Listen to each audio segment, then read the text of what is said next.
Binibisita naman ngayong araw ni Pangulong Aquino ang mga probinsyang sinalanta ng matinding ulan at baha nitong mga nakaraang linggo. Kasabay nito, tinitignan na raw ng Pangulo ang posibleng pagpapatupad ng total lag ban bilang solusyon sa ganitong mga kalamidad. Royces Dagit Sibal, ikwento mo.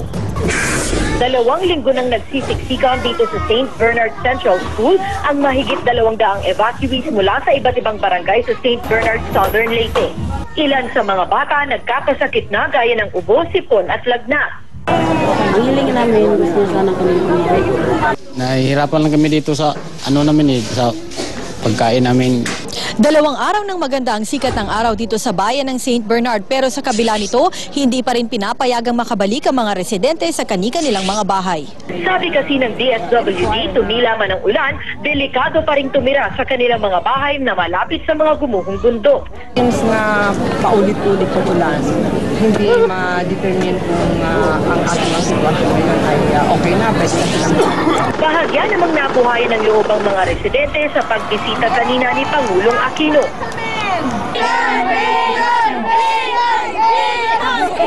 May pasalubong pa si Pinoy ng mga relief goods para sa mga evacuee. Bago ito, pinulong din ng Pangulo ang mga lokal na opisyal ng Leyte kasama ang ilang miyembro ng gabinete. Kontento naman daw ang Pangulo sa pagtugon ng mga ahensya sa mga apektado ng kalamidad.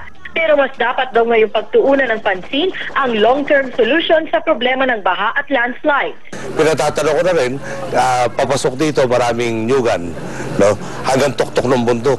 Yung nyugo hindi kasing husay sumipsip ng tubig na bubuhos pagtagulan.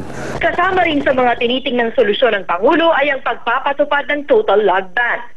So may flooding na doon, pero ibang unscrupulous na tao doon, tuloy-tuloy pa rin putulin yung mga taga-higop nung dumarag sa tubig.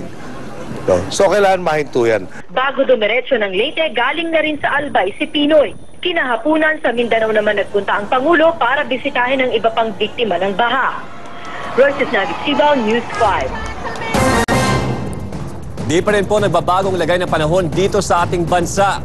Dahil pa rin sa La Nina, hanging amihan at sa tail end ng cold front, magkakaroon pa rin ng kalat-kalat na pag-ulan sa Metro Manila, Hilaga at Gitnang Luzon, pati na sa Silangang Visayas.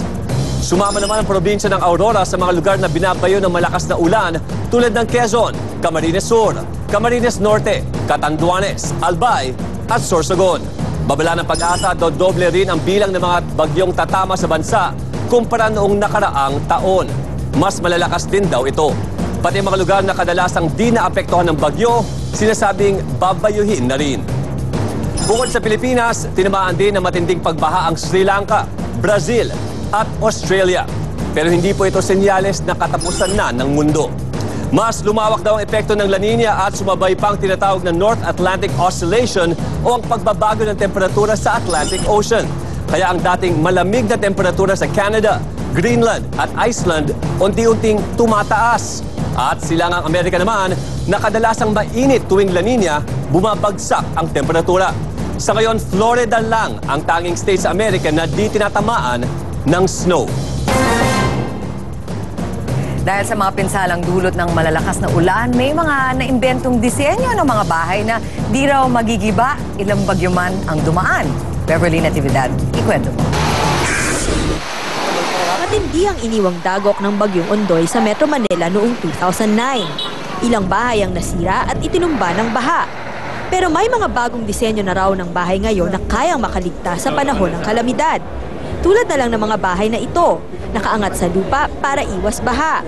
The buildings could withstand strong typhoons up to 250 kilometers per hour. That's the usual wind velocity of super typhoons. And these super typhoons are now becoming frequent in the Philippines because of climate change.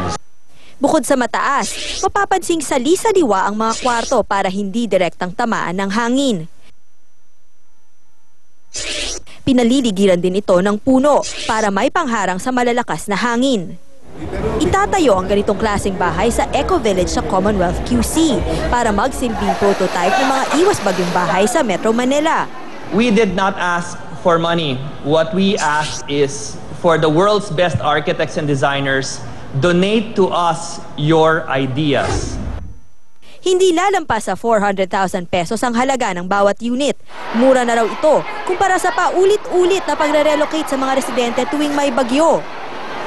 Beverly Natividad, News 5. Ikinutuhan ng palasyong naging desisyon ng Federal Court sa Amerika na bayaran ang higit 7,000 human rights victims noong rehimeng Marcos. $7.5 million o katumbas ng 330 million pesos ang itinakdang kabayaran sa kasong ipinanalo ng mga biktima. Sa kalagitnaan ng Pebrero, simulang makakatanggap ng tig-$1,000 o 40,000 pesos ang bawat biktima.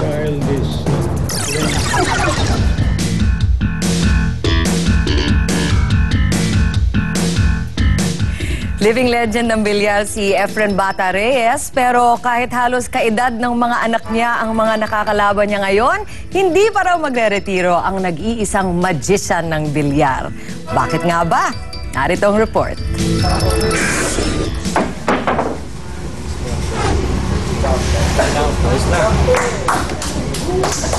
Ang trick shot na yan, ang isa lang sa mga dahilan kung bakit nabansagang The Magician si Efren Bata Reyes. 9 na taong gulang si Mang Efren nang nagsimula siyang magbilyar. Mula nooy sari-saring trick na ang kanyang ginawa hanggang sa mapansin ito ng mga banyaga. Mahirap na. Bawat dating ko daw sa ibang bansa, nakakapulot daw sila sa akin na iba-ibang tira. Hindi naman daw nakikita sa ibang player yung mga ganun, sa akin lang nakikita. Kaya tinawagan ako magician. Minsan na rin nabansagan si Bata ng the greatest living billiards player in the world. Noong 1996, tinalo niya si Earl Strickland na isa sa pinakamagaling na 9-ball player. Would you please welcome the magician, Efren Bata Reyes! 1999, nang lubusan siyang nakilala sa buong mundo bilang Master Cue Artist matapos makamit ang WPA World 9-Ball Championship. Makalipas ang mahigit 1 dekada, tuloy-tuloy pa rin ang paghakot ni Bata ng iba't ibang kampyonato. Noong 1 taon lang, 4 na major title ang napanalunan ni Mang Efren. 57 years old na si Mang Efren. Aminado siyang madali na rin siyang mapagod at makaramdam ng sakit ng katawan. Pero handa na nga ba siyang mamaalam sa laro at tuluyan ng magtiro sa pagbibilyar? Ngayon lang, may nanatira ko. Hindi na perfect ang tira ko ngayon, hindi ko makadati. So malapit na po ba ang retirement para sa inyo? Hindi, pero ngayon pa lang sila pumaparens eh. Si Kiro Wapuno, News 5. Wow!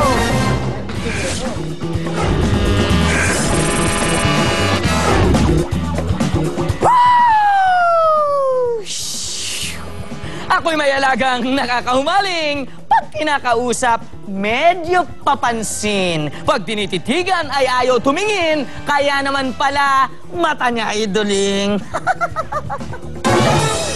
Sa Berlin, Germany, may opossum na si Heidi. Maganda ang kulay, masiglat maliksi. Subalit napansin eyeballs na kapirmi. Sa tapat ng ilong, halos ay magtabi. Kung siya ngay makatingin, parang laging galit siya. Sa kakaibang look, balita'y pumutok. Mahigit 80,000 naging fans sa Facebook. Ingat sa pagtawid sa sulok, baka siya'y malito, mahulog, matigok. Bukod po sa duling, sumpungin ang antok. Kids, ito ang aking trivia tungkol sa mga possum. Alam niyo ba na tinatawag din silang the American kangaroo? Katulad kasi ng mga kangaroo, meron din silang bulsa sa kanilang katawan kung saan itinatago nila ang kanilang mga anak. 3 taon lang tinatagal ang kanilang buhay at madalas na napagkakamalang daga. Kahit na maliit ang hayop na ito, kaya nilang magluwal ng 25 mga anak. Wow! Sangkatutak! At syempre nga po, nako, wag niyo ako kayong manunukso kung ganyan man ang mata ng isang kaibigan sapagkat yan po ang binigay ng may kapal. Kailangan tanggapin nyo na lang. Meron pa nga pong kasabihan na inyo na pong alam. Napakasarap pong magmahal ng duling. Mahulog ka man sa bangin, sa'yo pa rin nakatingin. Ito po si Makata na may kasabihan na naman, bakit pa ako maglalakad kung pwede naman akong lumipad? Susunod sa aksyon, mga ATM. Kasing dumiraw ng kubeta. Bagong luxury car ni Pinoy, umani na ng batikos. At Freddie Webb, balik artista na.